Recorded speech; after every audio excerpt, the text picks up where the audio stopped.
last week, Craig told me all kinds of juicy information about Tesla. And then he was like, I don't want to record this. So, which I'm sure all of our fans will be really happy to hear. And so I said, why don't you just blather on about Tesla every week and we'll post whatever it is that you say. And then people can decide whether they like it or not. So we're going to Yeah. try that.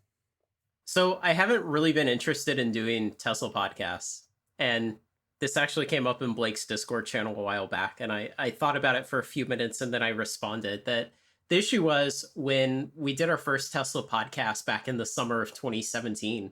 At that time, the idea that Tesla was in financial trouble and that it wasn't just going to be like the first $1 trillion company, because I guess at the time we hadn't had a $1 trillion company yet. That's true. Yeah, the idea that it would not be that and that it could even potentially go bankrupt was really a way out there fringe idea that not many people would give much time to. And so back then, and I recall when I first told Blake that I thought Tesla was really in trouble, it was in an email, and he responded with like, "Oh man, really?" And then it was part of the reason we started doing the podcast all together, because he just wanted to talk with me about like, what are the reasons you think Tesla's a bad company? So at the time, we really served an audience that was like, huh, that's a novel idea. I'll hear your arguments. And as time has gone on, we've seen the viewership numbers for our Tesla episodes go down every episode. And so this idea is becoming more and more mainstream over time. And because of that, better people who can report on it better than I can, who have more time to spend on it than I do, who are maybe better presenters than I am, they're all out there now. And they're able to give you this great information on Tesla. And then there are a whole lot more sources of original research for Tesla now than there were back in 2017. And certainly back in like 2016 when I first got interested in researching the company. And so it's kind of dampened my desire to record a bunch of Tesla episodes now. Because frankly, you can get better information from Tesla elsewhere. But I guess you may not get it aggregated the same way that I do for you. And it may not be funny if you think I'm funny. So I guess we'll go ahead and do a Tesla episode because I forget the last time we did one. It's been a while. Yeah, it's been quite a while. I think people listen to us because they have a relationship with us. And it's like they're the third person in the conversation, just hanging out, listening to what we talk about. And so they could get their news from another source, but they don't come to us for news. They come to hang out with Blake and Craig. Maybe so. I guess it's kind of audacious to believe that, but maybe there are a few people for which that is the case. There's like 100. That's fine. Those are the 100 people I want listening to the podcast. Mm-hmm. I don't care if it's just 100. I would like to satisfy those 100 people in a very specific way. They could be very satisfied by your Tesla tidbits. So let's see what's happened. So Q3 and Q4 last year, which would have been 2018, they reported profits, but both of those quarters, the profits were made up over 50% by selling carbon credits, basically the zero emission vehicle credits from the ZEV cartel that operates in like 12 states in the United States. And so the actual profit that they made was very, very slim. And as everyone was saying, they were going to make that profit by pulling forward demand of their highest priced models. So they were making Model 3s that were performance versions, dual motors, luxury package. Even, well, at the time, all you could buy was luxury package. But they were selling a lot of the performance models, which was like a $70,000 car. And so, the performance package itself is like dual motor standard, and then it's a bunch of software upgrades, and it was the standard large battery, which at the time was the only battery they were selling. And it was basically a very low cost upgrade for Tesla. It was mostly software. And then there was a little bit of cosmetic difference in the car. And so it was almost all profit from like the $20,000 upcharge of a performance version Model 3. And of course, they wanted to sell those first because they wanted to get that money in. And so anybody who was on the reserve list saying, hey, I want to buy a performance, they were able to buy that car in Q3 and Q4. The problem with that is that it's not repeatable. And so the same way that we saw the average sales price of the Model S and the Model X drop over time as the customers willing to pay for the very expensive options were exhausted, we saw that in Q3 and Q4 with the Model 3. And so as we got into Q1, you could see Tesla reacting in ways that revealed what the demand actually was for the car, meaning what the mix demand was. How many dual motors were they selling? How many performance versions? Things like that. Because as Q1 went on, they kept opening up cheaper and cheaper versions of the car to be available for order. And so when you run an automotive manufacturing facility, you need to keep that facility running all the time because you have all these overhead costs that you have to amortize among as many cars as possible. And so you can't just run the assembly line at 30% capacity, you'll go broke. And kind of the common way that that's thought about in the automotive industry is you need to run a factory at 80% capacity to break even. That's and pretty harsh. You need to run it at more than that. Yeah, it is. It's very unforgiving because the margins are slim, it's fairly commoditized, and it's so capital intensive. And so you have lots of depreciating things that you're using all the time in a factory. So Tesla can't afford to slow down the assembly line without suddenly losing tons of extra money. And because of that, they kept opening the Model 3 orders up to cheaper and cheaper optioned versions. And I think they eventually got down to like a $39,000 version. They were like, well, you have to buy, I forget what the options were that they said you had to buy. I think you had to get autopilot, and then you had to get something like luxury interior package, something like that. No, they eventually opened up the standard interior, I think. I thought you had to get autopilot. Yeah, that would make sense because, again, that's a software upgrade. So it costs Tesla almost nothing to install that autopilot on your car. And so it would have been 100% profit upgrade on the car. Mm-hmm. So you could imagine that as they're selling this leaner and leaner mix of cars that contain fewer and fewer of the nice high margin options, their overall profit margin, gross profit margin for the cars was going to go down into Q1. And it's probably going to keep dropping for, during Q2, which we're in right now, and into Q3.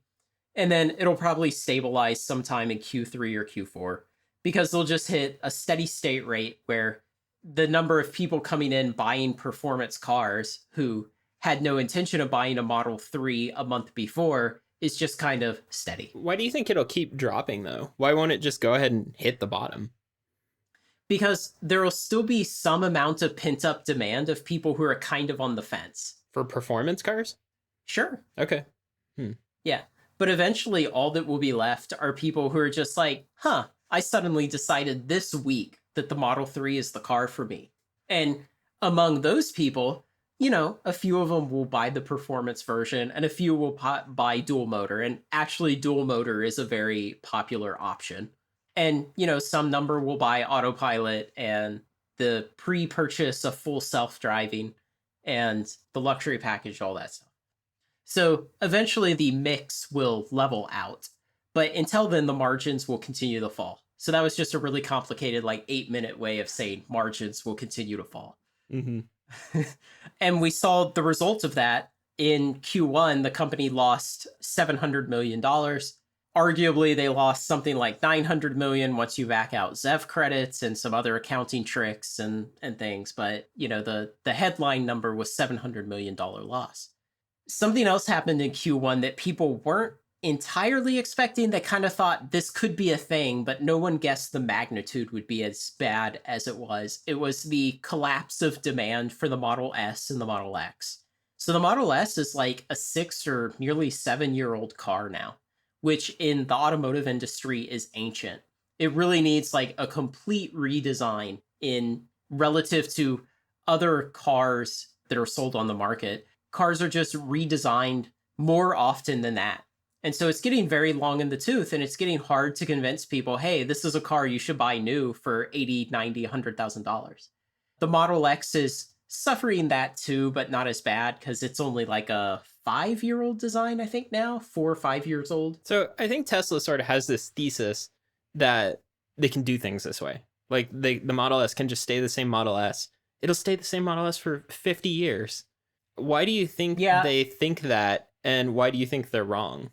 Yeah, I think they have this belief that they can just kind of do these evolutionary changes to the cars. You know, occasionally they'll like reshape the battery pack into a more efficient shape, or they'll change the chemistry and so they'll get a little more range, or they're always working on the software making it better or something like that.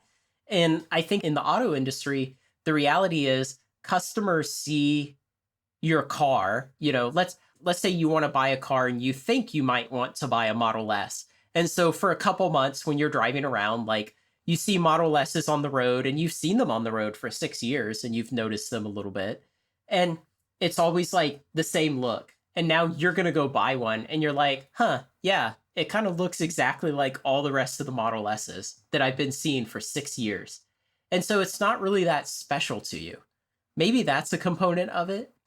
And so the companies just kind of have to drastically change the looks of the cars every 4 or 5 or 6 years to keep them relevant in the marketplace. Mm-hmm. If you want an answer to the question of why do you think Tesla is like this, its roots as a Silicon Valley based software company that manufactures cars. You know, you have all these people from Silicon Valley, which is not really a manufacturing hub. It's like the mecca of software creation. And so they have a different attitude of this. You don't take your software product and like completely redesign it and rebuild the entire thing from the ground up every 4 years. Well, you can't. You can, but that's not the rule. Not like it is in the auto industry. It's not Silicon Valley, but you can't rebuild Windows from the ground up every 4 years. You can't rebuild OS 10. Right. But also, that's another good example. Like, Apple's a Silicon Valley company, and they produce and sell hardware. And they clearly don't have the same belief. They're not still selling the same iPhone from 2008. And they're like, 480 pixels is enough for everybody or whatever. Apple doesn't produce the hardware, if we want to get into the semantics of that. That's true. They contract out the production of the hardware, which may change the way they think about this thing. But also, I bet that their costs of designing a new iPhone are much less than the costs of designing a new car. And so the kind of sunk R&D costs on these projects is probably much less. That's an interesting question, really. New iPhone versus new car. Is it like a new car model from the ground up, or is it the refresh of a car model that existed? And is it the refresh of the iPhone? I wonder about this. Yeah. Because I know one of the things Apple does that's kind of unusual in the industry is they spend a lot more money redesigning things than most people can, because they go push for like innovations in hardware that didn't exist before. Like, we're going to buy a fingerprint scanner company and we're going to put the fingerprint scanner on a button so that you can sign into the phone that much faster. And that raises their costs kind of a lot. But I still don't know. I don't know how much goes into refreshing a car. I know sometimes it's comically low. Like, for a particular model of Infinity, people were reviewing the changes between them and they were like, this is like the tiniest refresh that's ever been done to a car ever. And it probably took one guy a year to redesign, and that's about it. But then you get completely new models that didn't exist before, so that's probably expensive, but they're always based on some old platform. I don't know. Yeah. So Tesla's had this problem where the Model S and the Model X are just getting long in the tooth, and the demand has been going down. There are charts you can find on the internet that show Model S sales quarter to quarter for the last 6 years. And, it peaks sometime in like 2015, and then it's a fairly steady decline since then. What caused that peak? Probably just the initial excitement wore off, and they filled all the initial pent-up demand for it. So you think it was crossing supply and demand curves? Like they were able to create enough S's, and then they filled the demand. Okay. And then they were just down to, what can we sell quarter to quarter? What kind of interest can we generate quarter to quarter? Yeah, okay. And that's what they would sell. And so in Q1 of 2019 now, Model S and X sales just fell off a cliff. They had been running like 22,000 combined of those two platforms per quarter for a long time. and the inventory numbers would vacillate over time as they would like build up inventory and then discount it all to clear it out. And so in Q1 of 2019, they only ended up producing like 16,000. And so that's really bad because it goes back to what we were discussing earlier, where if you don't run your car factory at full throttle, then you're going to be losing money. And so not only does it mean that the demand for the cars fell off a cliff, which is terrible because those are their high margin models, they also had to run the assembly line slower, which they did. They did not build huge inventory of Model S and Model X. They could have kept the assembly line running at full speed at 22,000 units per quarter, but they didn't do that. They slowed it down. And that's a really bad sign. And so you have kind of that long in the tooth effect of the S and the X, but then you also had Tesla's tax credit in the US. Is it the CARB credit? I don't know the name of it either. You also have Tesla's income tax credit in the US that their customers get for buying their car. And that credit cut in half on January 1st of 2019 because they had passed that 200,000th car delivered in the US back in June of 2018. And so previously, if you went to buy a Tesla, you got a $7,500 federal income tax credit. And starting January 1st of this year, it was cut to $3,750. And so people have known, like, obviously when the government incentivizes something, you get more of it. And when they stop incentivizing it, it goes back to whatever the market demand should be. And so the government removing half of the incentive, everyone knew was going to have an impact on demand if you prescribe to like modern economics. But it ended up having a much greater effect than anyone expected. And so that combined with just the normal atrophy of Model S and Model X demand that we've been seeing quarter to quarter for several years turned into this abysmal quarter of S and X sales, and ultimately rolled up into this $700 million loss. And so as recently as, January or so of this year, Elon was saying things like, we will be profitable every quarter from now on. And then I guess he got like the first look of estimated numbers for the end of Q1. And he was suddenly like, yeah, we expect to lose money in Q1 and probably Q2 also. And so like he did a complete 180 on what his outlook for the company was. And it's just this bizarre thing where he's like, I guess we'll be profitable forever. And then a few weeks later, it's a totally different message that comes out. Maybe everyone has really short memories. It's interesting with Elon Musk because it seems that everybody does. Because any casual person who only ever hears about Elon Musk from like articles on, I don't know, Slashdot, is that still a website? Nah. Or like Ars Technica or something. Reddit. There we go. The news. Anyone who only ever hears about Elon Musk from articles on those kind of tech sites, they do have an incredibly short memory. They forget stuff where Elon is like, we're gonna, Boring Company's gonna bore a tunnel from, I forget, Pennsylvania to DC or something. Was something he tweeted like 2 years ago now. And you haven't heard a peep about the project. And at the time when he tweeted it, he was like, approvals have been granted, or the project is a go, or something like that. Like, this is an imminent thing. They're going to put a boring machine in the ground and start digging. And then you just never hear anything about it again. But people forget that. They forget that he makes these wild statements, and then they never bear fruit. And so what they remember is, oh, that's a guy who makes like these wild statements. He has all these great visions of the future. And then they don't forget the part where like 90% of the statements turn out to have been bullshit or outright lies or some level of fraud. And so like, it's unfortunate that they forget that part because it elevates his mythos undeservedly. One thing where I feel like journalists have really good memory, though, is whenever a Tesla crashes and kills someone, they're like, let me tell you the timeline of every time this has ever happened. Mm-hmm. It's something I find really irritating about journalism. Like, whenever I read about a Facebook or a Google privacy issue or something like that, they're like, in the wake of such events as the 2008 Google Buzz privacy fiasco or something like that, like, they'll drag that one up.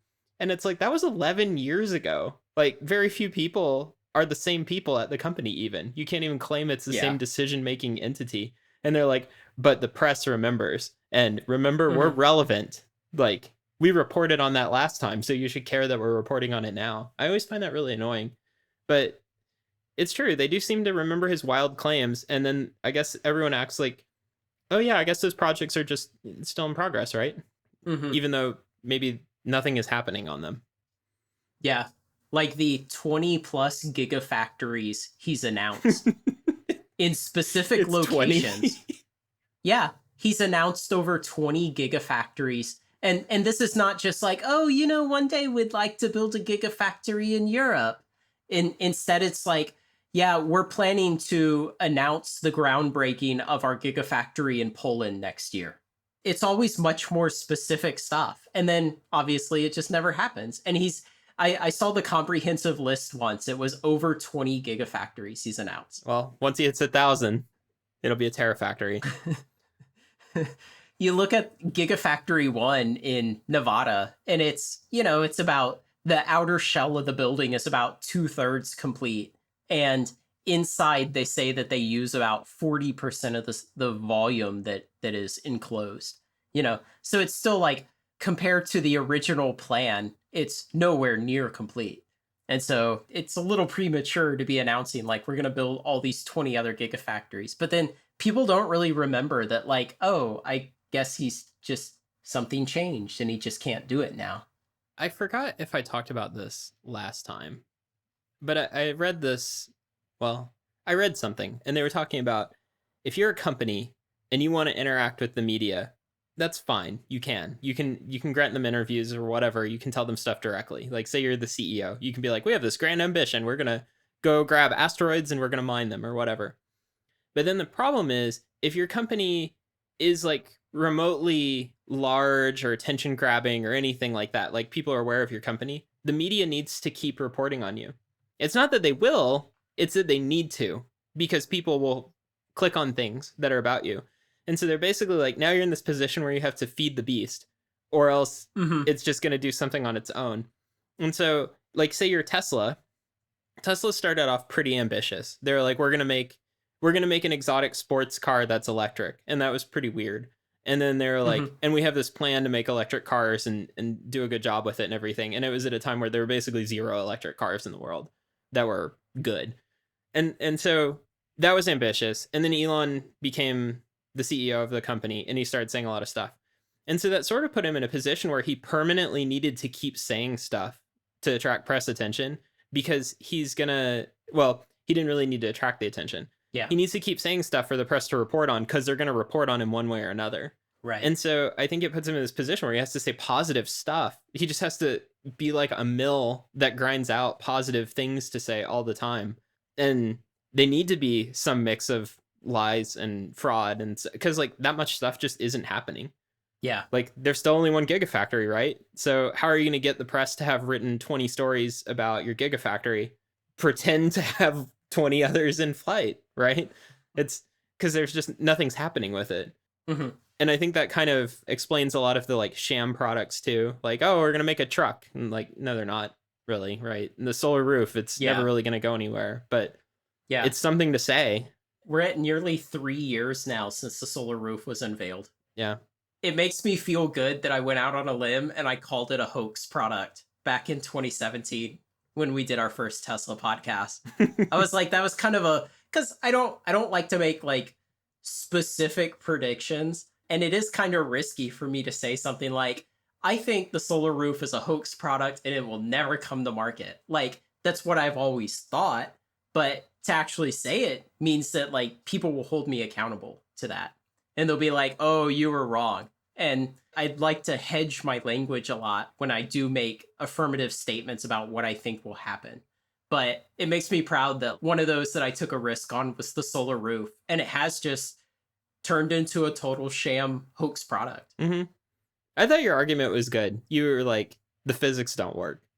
Yeah, the physics stink, and many well-established companies had tried it and given up on it, and then a lot of other companies had formed around the idea and gone bankrupt. Yeah. And so it was not a new idea, and it had been tried by people who had a lot more expertise in the field than Tesla does. So it seemed pretty safe. Like, Google has its product where you can play video games on a computer that's in a data center, and they will stream the audio and video to you and then stream your commands back to the machine. And so you can play games that Wow. way.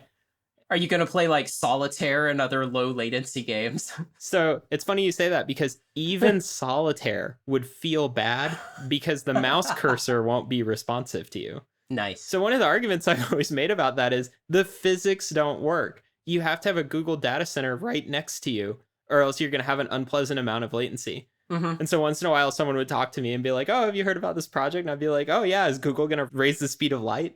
And they're like, no. Well, that's what they're going to have to do to make this feel good. And they don't have any plans to raise the speed of light, in case anyone was wondering. And so I've always felt like that product is just doomed to fail because literally the physics don't work. The speed of light's too slow. The data centers are too far. You're not going to be able to build 1 million data centers so that they're next to everybody. Mm-hmm. And so it's just never going to give a pleasant real-time experience. If only we could like take the processing power required to play the game and like localize it, maybe like under your fingers.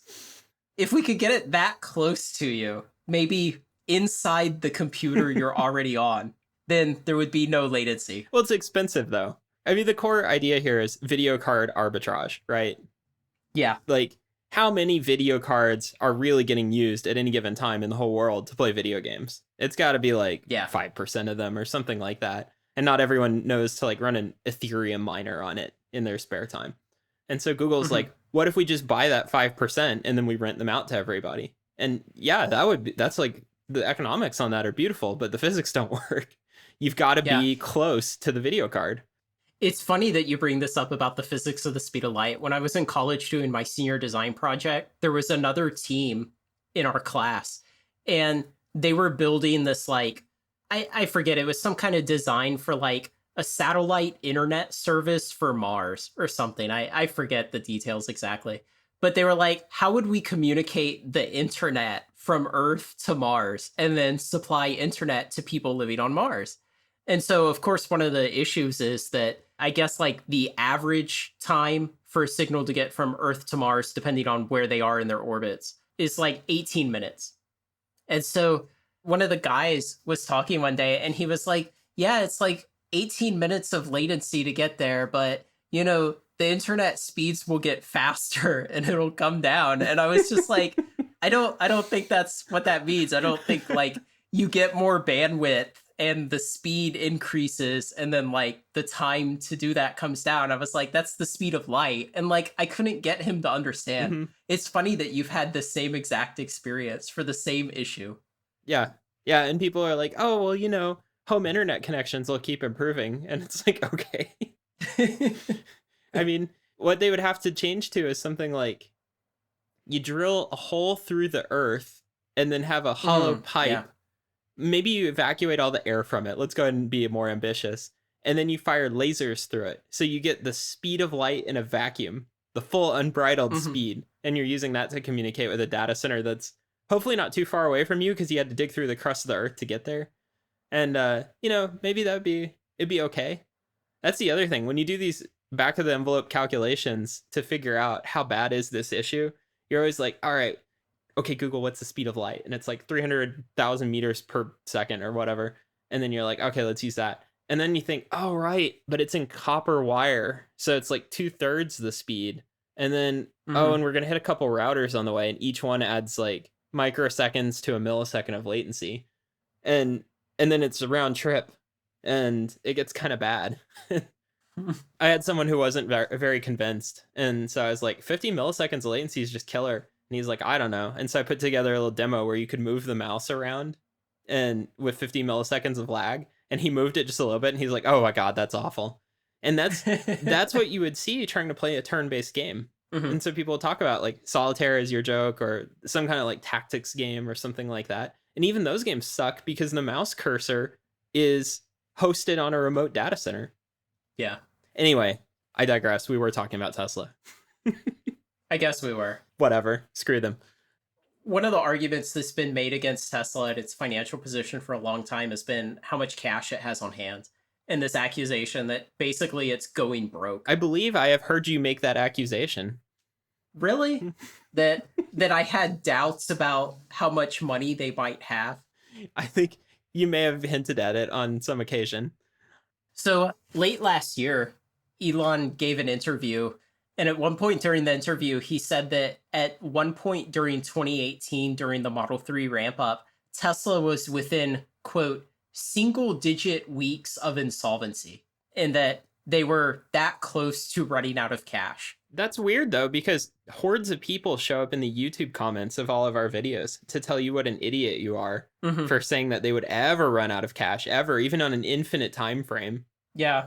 I don't know if Elon was playing a practical joke on me specifically. Maybe. Yeah. He did go after that one guy on Seeking Alpha. Yeah. Maybe he's after you. Yeah, Montana Skeptic. Yeah. He was like that fucking Craig on Fungineering Podcast. He has 300 subscribers. I'm going to ruin him. I guess I will make a note here to our listeners. If you're an idiot, leave a comment on this YouTube video. We dare you. Let us know that you're an idiot.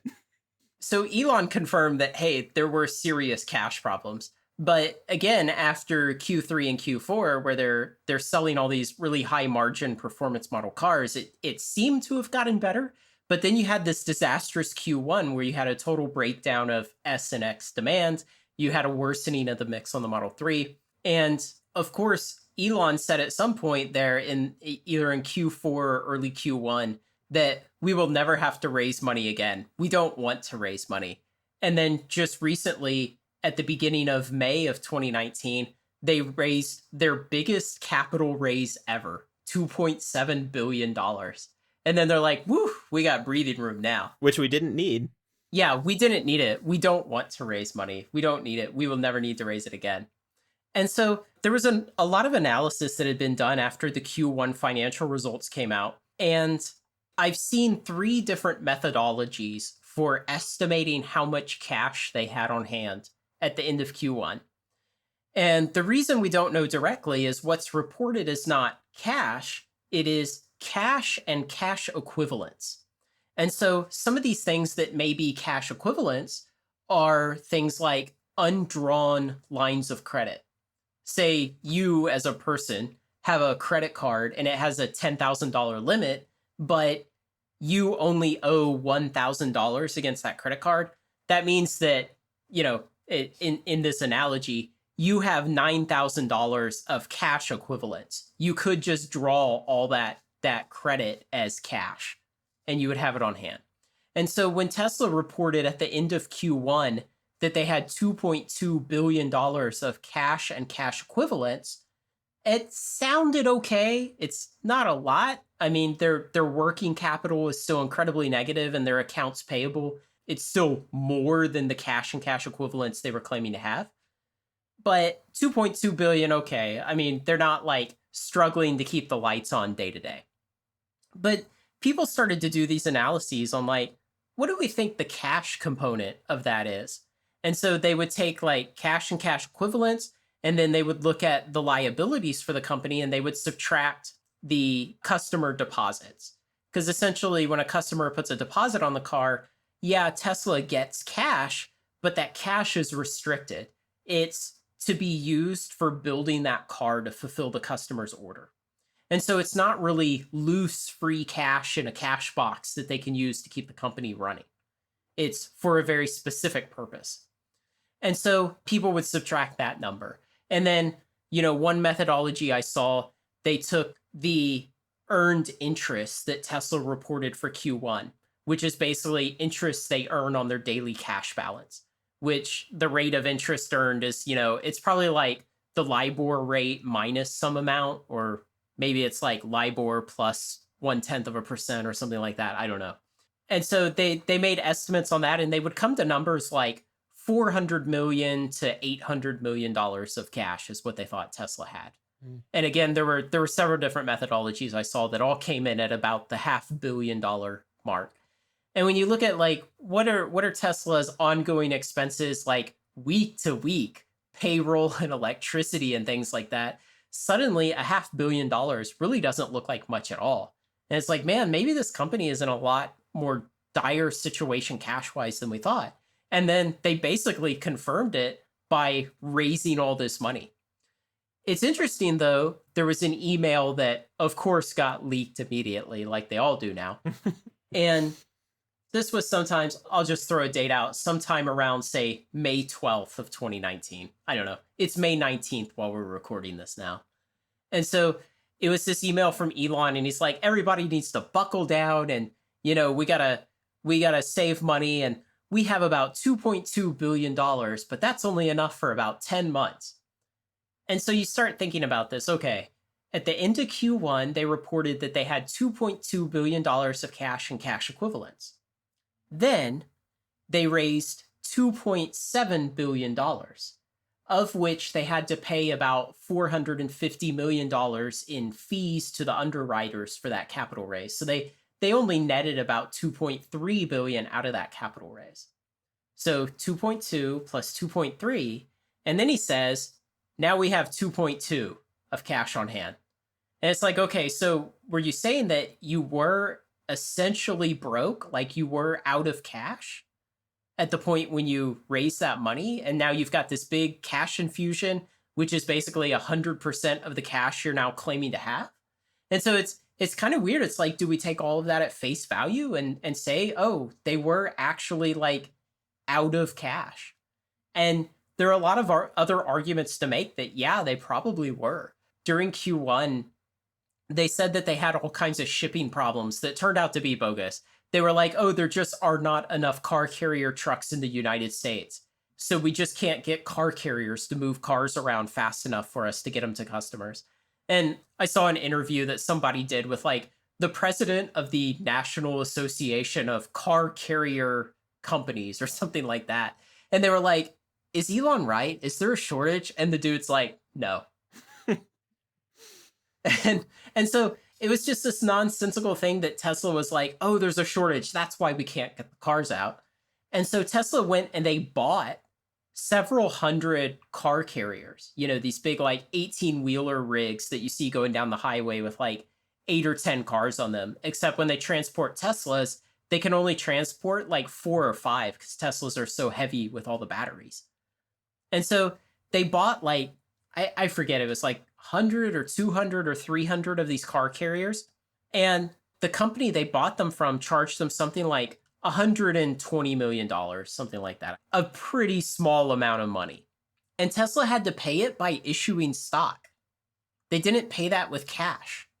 And it was like, that's a pretty small bill. Why are you paying that by issuing new stock? And it just seemed really weird. And at the time, of course, people were like, oh, I bet they're out of cash. And it was like, I don't know. Maybe there's an alternative explanation that's better than they're out of cash. But now in hindsight, after seeing like the leaked email and suddenly raising the largest capital raise they've ever done, and the Q1 numbers and the various analyses of separating cash from the cash and cash equivalents line, it seems like maybe, yeah, they were teetering on the edge of not having any cash. Okay, I'm going to call it. So given what we know about Elon, yeah, I bet that Tesla was not going to be able to make payroll if the capital raise didn't go through. I bet they were a week away from bankruptcy. I bet he postponed it all the way up until the last minute. And then he was like, how long is it going to take to raise capital? And they're like, X weeks or months or whatever. And he's like, all right, we're going to do it on this date. And it was the date that would carry it to literally the last week down to the wire. I bet that's what he did. I bet we'll find out in 1 to 2 years that was the case. That's a bold prediction, and I think there's like a 20% chance that's the case.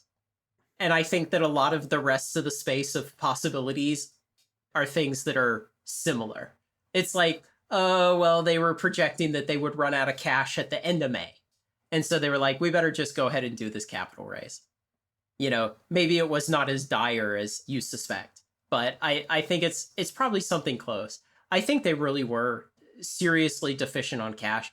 And many other things point to that. It's not just these pieces of evidence. It's things like the accounts payable keep going up while the number of cars that they're producing and selling goes down. And so, that will create a cash crunch. And their working capital has been highly negative for a long time. The other problem with this capital raise, if you want to say, oh, but they just raised $2.2 billion, isn't that good for the company?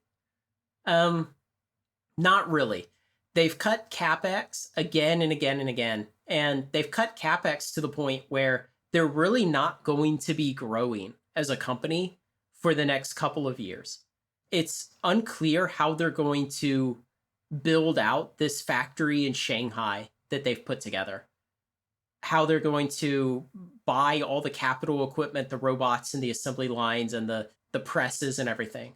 And they definitely can't afford at their current capex levels to continue increasing service centers in line with the growth of their fleet. So the service situation is going to get worse. So the $2.2 billion is not going to remedy that. They need much more money than that to bring capex back up to the level they need to keep growing. Will this amount of capital that they've raised allow them to do things like finish the design of the Roadster 2 and the Semi and the Model Y and this theoretical pickup truck that they have never actually announced? No, probably not. Again, they just don't have the money for that. $2.2 billion, they owe something like, it's coming up in August or September, something like $500 or $600 million on one of their pieces of debt that's coming due. And so essentially this capital raise is like a pre-refinancing of that debt. And then they're going to have to use some amount of this just to keep everything going, to keep accounts payable going, because as the demand for the cars continues to fall, the accounts payable becomes a bigger and bigger problem. So I don't think $2.2 billion gets the company into the clear. I think what it does do is buy them 9 to 15 months of breathing room, so they can pay their bills and keep things going for 9 to 15 months. And then they can see, what can we pivot the story to at that point? I mean, they just did this giant pivot from, hey, the Model 3 is going to make us profitable and we'll be a mainstream car company. They've completely given up on that. And they've pivoted now to, we're going to be an autonomous taxi company like Uber and Lyft. And your Model 3 will be an appreciating asset. If you buy one today, no shit, they said this, Elon said this, it will be worth $250,000 3 years from now. And it's just, maybe this 9 to 15 month runway they've bought with this capital raise will allow them to pivot to some even zanier story that they can use to fund the next capital raise, to generate interest and get another infusion of outside capital. But it's not enough money to grow the company, to get new products out there, to fix the service center issues. It's not enough for that. I think they would need $5 or $8 or $10 billion to really put their short-term monetary issues to rest and fund the capex at the levels they need to grow like people thought they were going to be growing. Yeah, I listened to a podcast, an AI podcast, where they had Elon on, and he was talking about how a self-driving car was easily worth 10 times what a non-self-driving car was worth. And I was like, no, because you can think about how much it costs to pay someone to drive that car around for somebody else. And it's not 10 times the value of the car. Right. Unless you choose an extremely long time frame. Mm-hmm. But if you're like, how much does it cost to turn this into an Uber vehicle or a taxi or something like that? It's not like you buy how much is a Model 3? A $39,000 one, say, at the minimum price. And then how long does it take to rack up $390,000 of paying someone to drive it? Yeah. It takes an inordinately long time. Yeah. And that's pretending like it's going to be this perfect self-driving car and you incur no additional costs. Nobody messes up the car while they're in it. And the car can run like 24 hours a day somehow or something like that. It generates value at all hours of the night. Yeah. And then it's still always there when you want it somehow. It's not 40 miles away dropping somebody off. And then that raises the obvious question of, well, then why is Tesla selling them? Mm-hmm. Why? Yeah. Like Google's Waymo project is not selling cars. I sort of question whether it's ever going to bear any fruit at all. But their plan is, we're going to sell trips, not cars. And so they're not selling the cars to people. They're holding those close to the vest, but still. So, yeah. Yeah, I've always thought it preposterous since Adam Jonas originally came up with this stupid, Tesla network autonomy service idea and pitched it to Elon during a conference call many years ago. And then Elon has run with it now. And it's always been this stupid idea because it relies on this notion that you will buy a Tesla, and then when you're not using it, you'll put it in the Tesla network and it'll be an autonomous taxi and you will make money. And so you have to ask yourself, like, every aspect of this business, if you think of yourself as a Tesla owner, as a business, putting your car into the Tesla network sometime, every aspect of this business, you can be undercut by Tesla directly because you need maintenance on your car. And when you need maintenance, you have to go to Tesla, you have to pay them for the maintenance, and then you have to pay them profit. Tesla, if they just want to hold one of their cars and put it in the network, when it needs maintenance, they do the maintenance at cost. And so similarly, Tesla is probably able to buy electricity at utility rates, not at consumer rates, because they run giant factories and they would have places where they could recharge a lot of cars and they could negotiate better rates for that. Also, just on the purchase of the car itself, you have to pay Tesla some money for the car, and Tesla will just generate the car at cost. And so on every aspect of the Tesla network, you would be undercut by Tesla. And so then you have to ask yourself, why would Tesla not mercilessly crush you and basically just flood the Tesla network with cars that Tesla owns and undercut you on the fares and not let you have any profit? In order for you to make any profit at all, it would have to be out of the goodness of Tesla's heart, just intentionally giving up money to you. All right, let's be charitable. Something I can think of is maybe they don't have a human around to plug the cable in to charge the car at some of the places they want the car to run. Like, you live 40 miles away from the nearest Tesla service center. You're in a medium-sized town, but far away from a large town that has any kind of Tesla presence. And maybe there's no superchargers, so you plug it in at your house. But it can give people rides to the local shops and give a kid a ride to school or whatever. It could totally do stuff. And then eventually it'll come back to your house at 5% battery, and it's up to you to plug it in. I'm not sure it'd be profitable for Tesla to run this car, but it might be profitable for you, right?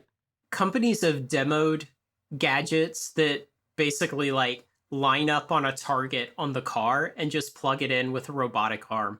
Yeah, I know. Yeah. I'm just trying to come up with something. It also means this would exclude everyone in a big city, which has got to be 95+% of their customers. Yeah. It's just problematic, the entire Tesla network idea, because Tesla would have no incentive to allow you to participate at all. Yeah, that's a good point. And if they did allow you to participate, they would just crush you on margins and you would make no money. So the entire idea is stupid. Like, it's completely unworkable on just an economic basis. Like, if you understand any economic theory from the last 400 years, you can prove that this is a stupid idea that will never happen. At least for the owners. Yeah. But, Tesla has pivoted to this idea of, well, we're not really going to be a car manufacturer. That will just be a formality so that we can have this autonomous taxi company.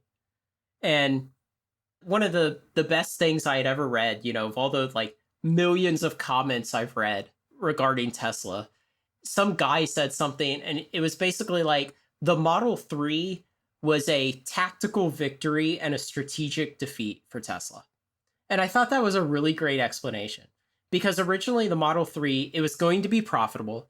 It was going to catapult them into being a mainstream car company. It was going to be built in the alien dreadnought factory where the machine builds the machine, where the assembly line runs at 30 miles an hour, where the machines move so fast you have to start worrying about air friction. And then the reality was the car is moderately popular, but we see the demand for it already falling. It's not highly profitable. There are trim levels of it that are profitable, but not all of them are, and certainly not a $35,000 version is not profitable. The factory and the automation was an utter defeat for Tesla. They've eventually had to abandon a lot of the more ambitious automation stuff that they tried to do. And so that's part of why the car is not profitable. And so ultimately, all these dreams of like these ideas that would turn the company into this other thing were all failures. And it turned into, even though they had the tactical victory of, yeah, they're making like 4,800 Model 3s per week now, the strategic defeat was they're not doing it in nearly the same way that they had thought they would be able to. Mm-hmm. And so essentially the future of the company, you should expect to be nothing like what you had thought it would be like before. Back in, say, 2017, I guess it was, when they did the reveal of the Model 3 and really started hyping how great it's going to be for the company. You know, all of that has been lost. They've been completely defeated on that front. Yeah, that's true. So, yeah, going forward, I think the company buys a year of time, but they just don't have the money for CapEx to do a lot. They're looking at doing a redesign of the Model S and the Model X. I don't think we've gotten any like hard dates on that of when to expect that, which is bad because you then have the Osborne effect where it's like everybody says, I think I want a Model S. And then they go and they start researching on Google and they see, oh, they're going to redesign it and release an updated version maybe later this year. I'll just wait to buy one. And so then they wait and wait and wait, and demand goes down harder and harder. They probably just do a surprise redesign, right? Yeah, but they've already announced that they're going to do it. Oh, I didn't know that. Is the problem. Oh, okay. It's not just conjecture that it'll be done. Tesla has talked about it. Oh, okay. Which is problematic if you do not put a hard date that is close. Mm-hmm. So they've got that coming up.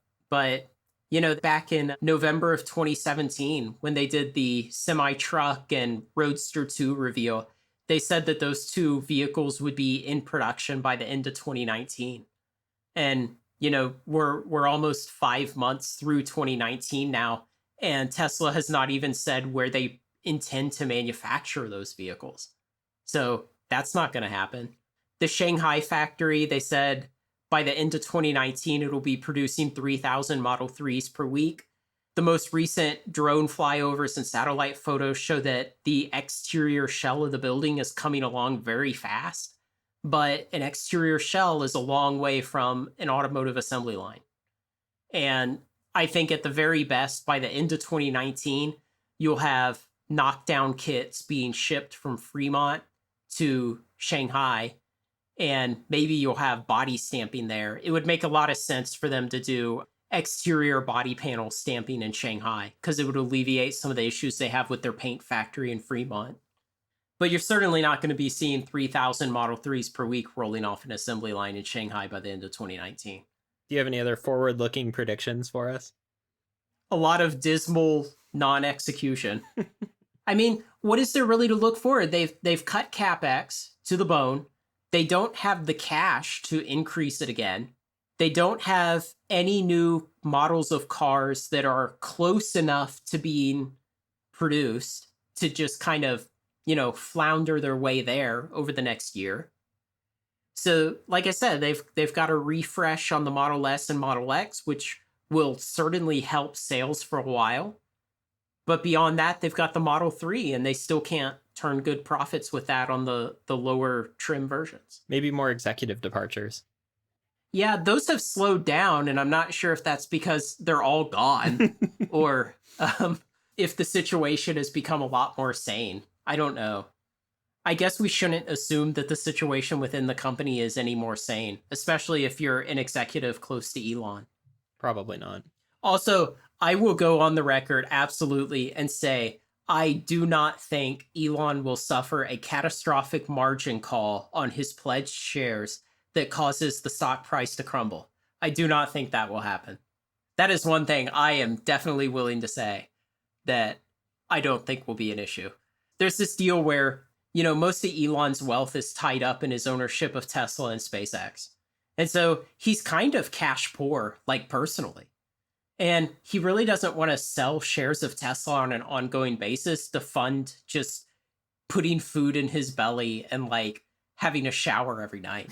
and so what people in his kind of situation often do is they basically go to a bank and they pledge shares of the company as collateral for a personal loan. And Elon's done this.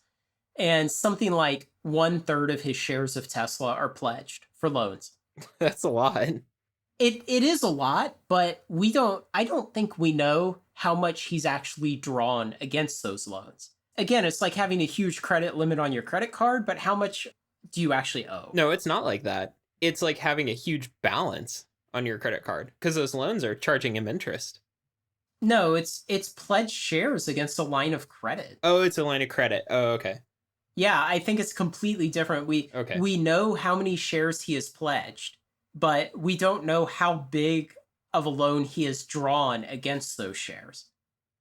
And it would be hard to say, like, how much can one dude really spend on his lifestyle? Like $1 billion a year? Could you spend $1 billion a year on your Well, lifestyle? I could. Not on my lifestyle, but I could spend $1 billion a year. Sure, you would probably start companies and hire people to do like business things for you. Yeah. If anyone's out there and they have $1 billion a year and they don't know how to spend it, talk to me. Blake has business ideas. He just needs $1 billion a year to make them work. And nonprofit ideas. I can spend your money. I can do good things with it. But these are loans, like personal loans, for Elon to do things like have a house and eat and travel and pay for his private jet. Of course, I bet his private jet is a business expense, but and so there's this theory that at some point, as the stock price of Tesla continues to fall, the value of the shares pledged against these loans will fall below some margin call value, at which point the banks will be like, we're taking those shares and we're liquidating them. And so then they'll suddenly liquidate like billions of dollars of Tesla shares, which of course will crash the price further, which will cause further margin calls, which will crash it more. And there's this big group of people who think that that will ultimately be like this runaway effect that destroys the stock price. And I just don't think that's going to happen at all. I don't think he's actually drawn that much against the loans compared to the value of the loan against the credit line. Also, he's only pledged like a third of his Tesla shares, so he has more shares he can pledge, and he has ownership in SpaceX that he can pledge. So I thoroughly think that's a stupid theory. Okay. You heard it here first. Or second or third or whatever, depending on what order you listen to things. Way late, but with a lot of conviction. You heard it here first that Craig thinks this. Yes, the first place you've heard of my thoughts on this issue. The best anyone can do is be second. Except no substitutes. Yes. But really, I don't know what the future of the company is from here, because what can they do besides just kind of keep doing what they're doing now for another year now? At some point, are we going to hit a recession eventually? Or not. Yeah, I know. It doesn't look like we're close to a recession right now. I mean, the employment numbers are still really strong. After 30 years of continuous bull market in the US, you're going to have so much egg on your face. Yeah. The employment numbers are a leading indicator of recession, and they're still very strong. So it doesn't look like a recession is going to knock them out anytime soon. The thing I've kept feeling is something they could do that would be a big deal is if they made the fucking $35,000 Model 3 that they promised everybody.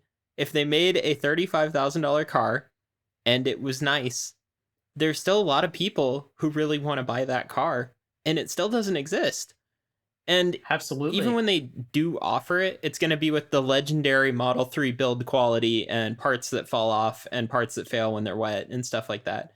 And if they could just make the Honda Civic of electric cars, there's a lot of people who would rather buy the Tesla Civic than the Honda Civic.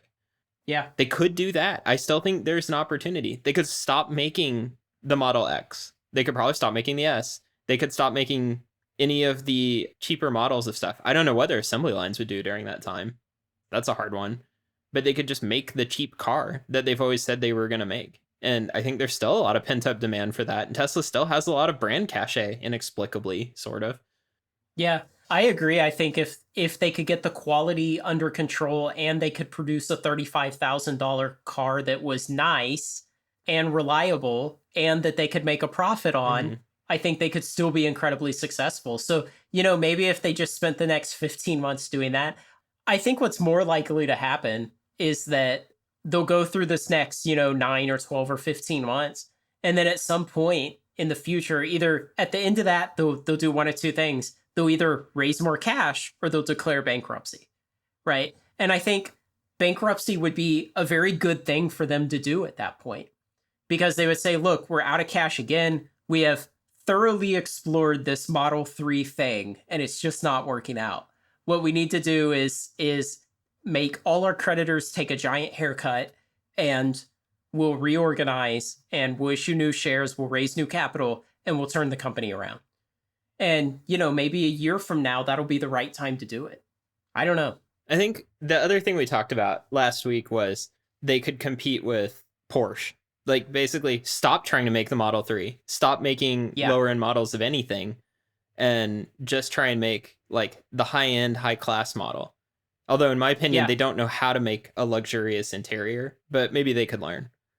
I'm sure they could hire some people who know how to make luxurious interiors. And so, that's another good theory. Stop making the Model 3 altogether. Take a giant write-down on all of it. Do your facelift and your redesign on the S and the X, and make the cheapest one like $120,000. Make it an actual luxury car. Get rid of the gull wing doors on the X that are so problematic, and make it really nice. Yeah, that's the alternative, because Porsche has incredible profit margins. Yeah. So competing with Toyota would be really hard, because Toyota's really good at being Toyota. But competing with Porsche, like, if Porsche has high margins, that's someone's opportunity. Yeah. But even then, if let's say that the board of directors of Tesla said, this is the way we should take the company, at the same time, maybe they also ought to say, we should go ahead and do a bankruptcy reorganization. Yeah. We're going to shut down assembly lines. We're going to take huge write-downs. We're going to close all the disastrous service centers and get rid of our stupid dealer model that's so unprofitable. And we'll sell directly to dealerships instead of directly to customers. And maybe that would be a good time to go through reorganization and jettison a lot of the debt. Yeah, maybe so. Time will tell. Yeah, it's an interesting time, and it's hard to make financial bets against Tesla right now, because they have like a year of runway with this cash. And so, like, if you want to buy puts against them now, you're going to have a year of decay on the puts. And the stock price has already dropped like $170 from its high. So it's not like you're going to see a huge amount of volatility in the short term that you could trade puts on. Maybe you hit the point where investors have sucked most of the information out of the market, and that's what it is. There's just not a lot. Like, if the hidden information that Tesla might go bankrupt, that's not very secret anymore. Everyone's already traded on it. Yeah, the trades are very crowded and expensive now. Yeah. So I don't know that there's a lot of good opportunity. Obviously, if you're willing to take on a ton of risk, you might get really lucky and then retire. But it's not as simple to make money betting against Tesla as it may have been a year ago, or certainly 2 years ago. Yeah. So I guess we'll probably still be making Tesla podcasts like 18 months from now, 24 months from now. Sure, why not? I would like to imagine this future where the Funcioneering podcast is like popular to the point where like we would do events with fans, and then like we could have a Tesla bankruptcy party one day. But I don't think we'll be that popular. We could raffle a Model 3, a base model Model 3, which will probably still not be a $35,000 car. But it'll be worth like $10,000 because you won't be able to get maintenance for it anymore. Oy. That's going to be such a clusterfuck. If they go bankrupt, it's just going to be a mess with the maintenance on the cars. Mm-hmm. I can't even imagine. So if you want a lot more detail, there's a great article that was written this week by a guy named Andreas Hopf. He's a contributor at Seeking Alpha who rarely writes. He posts very many really good comments to other people's articles. He's very level-headed about things and very rational. He posted an article this week entitled Tesla Pivots to Oblivion. And so Seeking Alpha has this really lame paywall that like blocks articles after 10 days or something, but an author can set up to like 5 of his articles to be immune to their paywall or something. So I guess when you hear this podcast, go check it out. Just search Google for that and see if it's not paywalled and read that article. It's really great. It's highly technical. So, or alternatively, pay for it maybe. Yeah, I guess you could just subscribe to Seeking Alpha, but I don't know. I'm a cheap bastard, so. Haven't you already made enough from trading Tesla that you could just pay for it? I could pay for Seeking Alpha the rest of my life with what I've made already. Yeah, too rich for my blood. I don't know. I have this problem where I feel like consuming internet content should be free. Mm-hmm. Like, a lot of internet content has that problem too. Yeah, it's it's paid for with advertisements that I block with an ad blocker. Ad blockers are great. But yeah, I definitely recommend that article. Hopefully he sets it so that it doesn't get paywalled. Or hopefully we get this released in time for you to still see it. I kind of doubt that will happen, but good luck.